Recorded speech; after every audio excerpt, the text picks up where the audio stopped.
Hi, I'm Doris with dorisyogatherapy.com, and today I want to show you a variation of circles. So the benefits when you circle your neck, your shoulders, your wrist, your ankle, your hip, it's a great warm-up for your joints before a workout.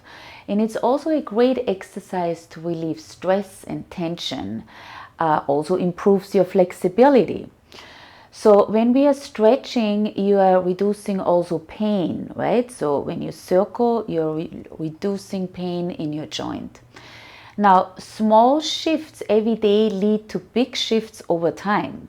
So you want to practice like circling, like let's say you have neck pain or you have shoulder pain or you have your hip is tight. You want to repeat that, like practice that as often as you can. That's important, and often as needed, right? So I want to get right into it so you see it. You can sit on the chair. You can, let's say your job is like you're working on the computer a lot and your neck and your shoulders get tight. Maybe you focus more on those circles than on the hip and on the ankles. So the circling is, and I demonstrated to you in sitting down on the ground, on the mat. When you create a neck circle, you circle halfway up and you circle halfway down. So that's the breath, right? You focus on the breath. You can do this with your eyes open or with your eyes closed. You can do 2 circles, 3 circles, 5 circles, 6 circles. You want to stay equal once you shift to the other side. Same size, right? So when you do only 2 circles, you do only 2 circles on the other side. So those are the neck circles. You want to sit nice and straight. And when you have a tendency that your shoulders are rotated forward, maybe you want to hold on towards your elbows. And then you do the neck circles. That will straighten your torso out, especially your cervical spine and your thoracic.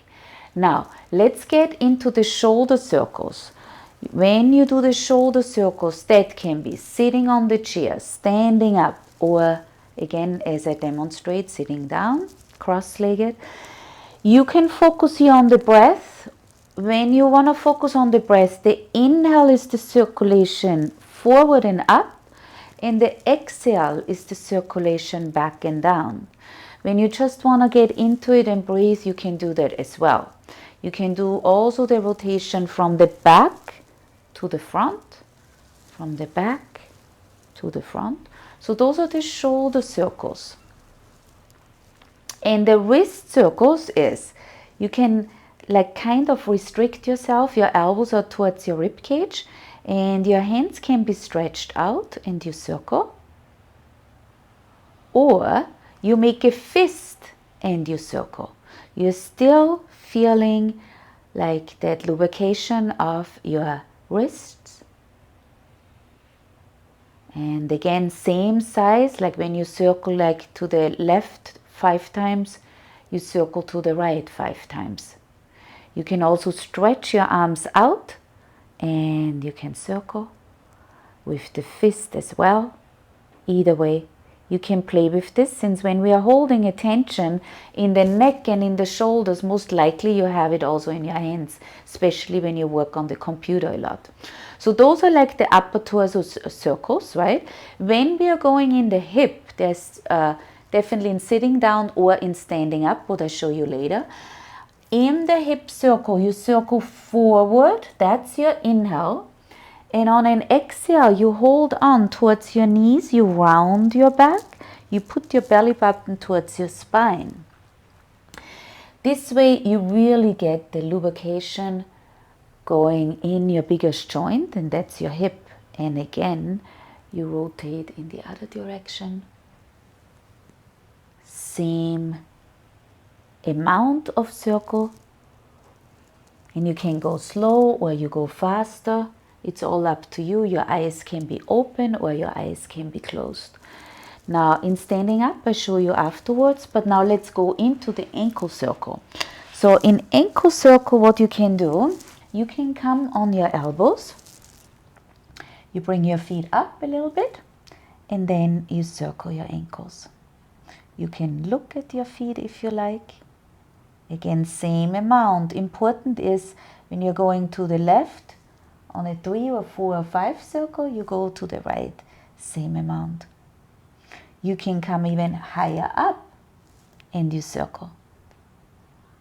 So when you hear clicking, this is not a bad sign. This is like lubrication. So, and when we get stiff in our feet, when you're sitting along, you probably want to bring your feet up so it's a reversed blood flow, and that will help as well. Or when you don't want to do this on your elbows, you can just like have your hands underneath your knee, shoulders down, sitting straight, and you circle this way. As you hear, I'm already cracking. That's a good sign. And you do this on the other leg, the same thing, right? Just like circling. Now I want to show you like certain things when I'm getting up, standing up.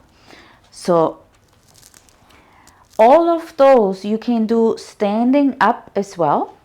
If it's your neck circle, if it's your shoulder circle, if it's your wrist circle. And especially when you do the hip circle, you bend your knees. You push the hip out to the side, to the back, to the other side, and to the front. So you're creating a nice circle with the hip.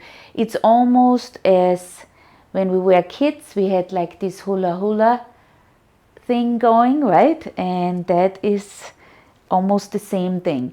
So our hip is our biggest joint and we hold the most tension, and also it could be emotionally, since that's what you're holding in your hip joint, not only like structural, it could be also emotional.